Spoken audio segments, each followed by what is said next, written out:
मन ने जो लिया फैसला वो चंचलता से युक्त था। वहां 100% जो आपको कामयाबी मिलनी थी वो कामयाबी या वहां नहीं होती है। वहां होता है तो सिर्फ जीव का पतन, क्योंकि मन का संपर्क इंद्रियों से होता है। इंद्रियों का संचालक है तो वो है मन। जो भी किसी भी इंद्रिय के संबंध में विचार उठता है तो सबसे पहले मन के अंदर उठता है। संचालक का मतलब संचालन करने वाला। कहने कि काया देवल मन धजा विषय अर्थ आ रहा है। मन चलते देवल चले, और मन चलते मन में उड़ गया आपकी कोई चीज और वो आपने कर डाला। सोचा ही नहीं, 2 दिन का कम से कम समझने का आपने वक्त ही नहीं दिया, तो समझ लो ताता सर्वस जाए। वो तो सर्वनाश होता है उस व्यक्ति का जो मन के ऊपरी परत पर जो फैसले लेते हैं, उसका नाश। इसलिए यहां पर कबीर साहब ने चिताया है कि कभी भी यदि आप विकास चाहते हो, कामयाबियां जीवन में हासिल करना चाहते हो, तो कभी भी तुरंत फैसला लेना मत। वो मन के सतह पर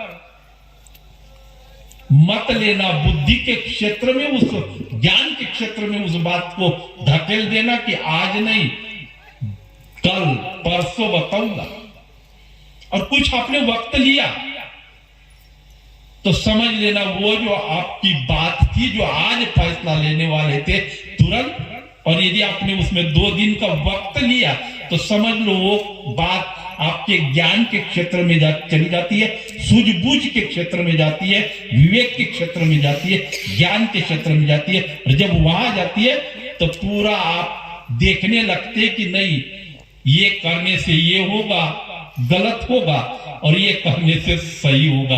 वहां पर तुरंत दोनों चीजें आपके सामने स्पष्ट हो जाता है। आप सब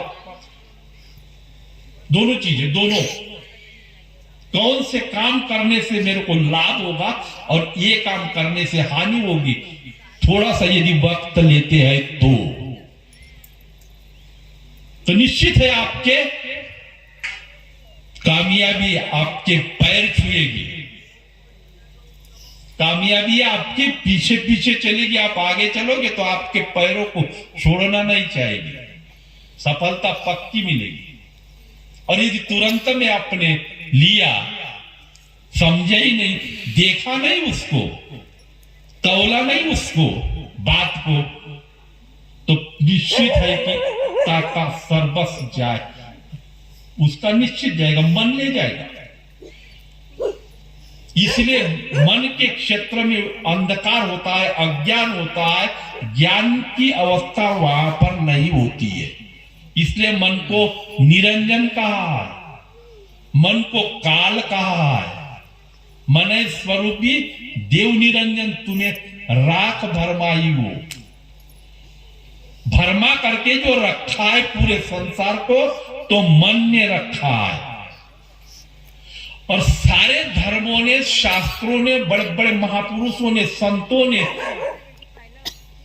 स्थिर करने के जो उपाय बताए हैं, तो मन को ही स्थिर करने